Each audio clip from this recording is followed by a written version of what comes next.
Let's get it. As one Crookshank, your one and only Move Swiftly speaker, checking in for a daily Move Swiftly thought, giving your perspective on teamwork that you will not get anywhere else. Very, very much needed semi-rest day today.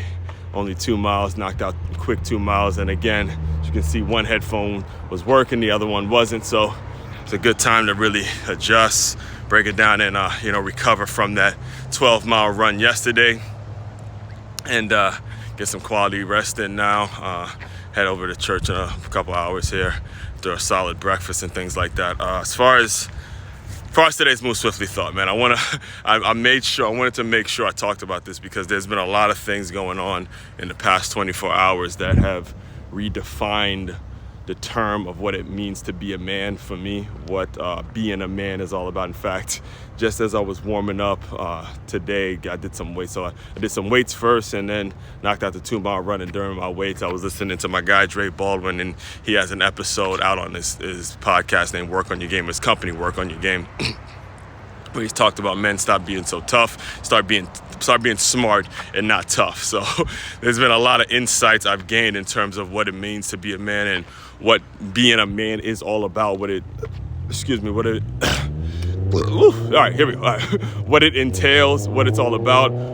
Yesterday morning, first thing I did yesterday morning after I took my run was I attended a men's only event at the church that I'm going to be heading to in a couple hours here, and got to know some people. And turned out that's just going to be a monthly thing, the first Saturday of every month. So there was a lot of things going on from a man's perspective, and I wanted to make sure I'm on the record documenting this because throughout this entire week, and to be honest with you, throughout the past couple years since I've transitioned, you know what, we're going to even break it down further, even just since I've been in Florida in general, because first job in Florida, I was at Orange Theory, which was I was a sales associate for Orange Theory, predominantly female, then moved on to work for the Dolphins Foundation, again, predominantly fundraising, so it was mostly female, and I was working at 9 Round in Fitness, predominantly female type employees and stuff like that. We had a male owner, but he acted like a female most of the time when it came to the business decisions that he made. Then I transitioned into the education space where it was KinderCare, where I was literally the only male. And then now at the Center for Creative Education that I teach at now, I'm literally the only male educator on the ed services side. So, I have grown used to the fact that I grew up with an older sister and things like that. I've grown to absorb it. Like, I've grown used to it. I've grown used to being in situations that are male dominated. So whenever I have the opportunity to connect and fellowship with men, it's something that I do not take for granted, that it's something that I'm always, always, always so passionate about learning about. Like, I'm like a sponge when it comes to this, because coming up as a football guy, that's how we learned, we bonded, we fought, we talk shit, we shoot, we just do stuff, we talk sports, and talk about women, just talk as men, and you never know how much you miss that element until it's actually gone. So fortunately, I happen to be working with a former teammate of mine at the Center for Creative Education. Shout out to Ant. He's been on this podcast. The name of his episode is titled High School Football in Florida. I think the Florida is in parentheses. And, he and I are the two ones that drive the bus at the center, at TCE. So, again, I'm not only ed services, but I'm also able to drive the bus, wear multiple hats at that place, as you can see. And then, so as we were going through what we're going through with the UK students and trying to facilitate this and, get this one here, get this project done, and all sorts of things were going on, as normally it is, the women in this situation simply overplanned. They overplanned and overplanned and overplanned, and so many things that were said to get done simply didn't get done, and they needed us to figure out certain ways to get the logistical elements to it back. So you needed certain people to get the bus to the hotel by a timely fashion and do this and do that. Again, I'm not knocking them. Everybody has their strengths and everybody has their weaknesses or their shortcomings or whatever.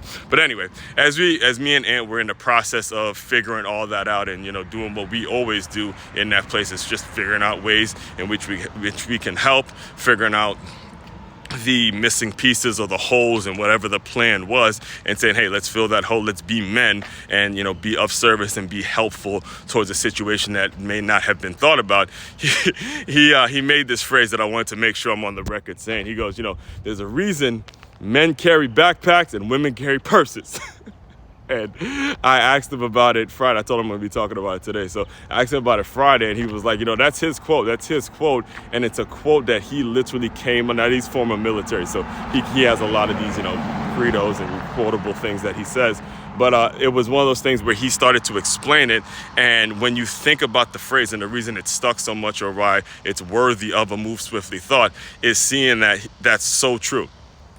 Backpacks carry a whole lot more things than a purse does. And when you are carrying backpacks, again, you have to be a little more strong. You have to put stuff on your back, and you have to move, versus a purse where you just hold it here. But it carries the wallet, it carries the finance, it carries the other the purse credit cards, and it's fit for certain things. Or a backpack is fit for the book bags and the heavy stuff and stuff like that. So just something that I think it's important to understand when you're going about this work, when you're going about facing challenges and facing obstacles and facing plans, and running into new people and building new relationships and creating new opportunities for yourself. It's important that there's certain perspectives and certain things that everybody carries with them, and understanding those perspectives are going to be what leads you to a positive outcome in some way, shape, form, or fashion. Again, not being disrespectful and judgmental and angry about somebody else's perspective, being as understanding as you possibly can,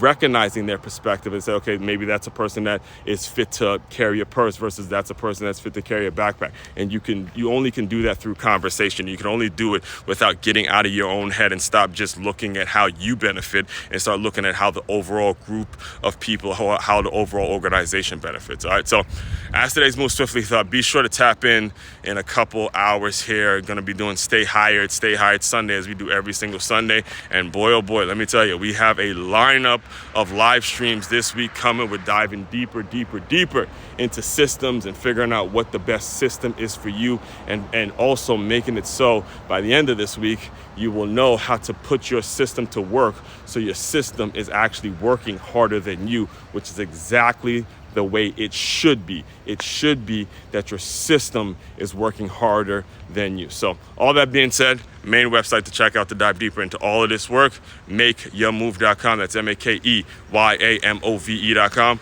One-stop shop for your teamwork and your self-development needs. As one, Crookshank, your one and only Move Swiftly speaker, checking out.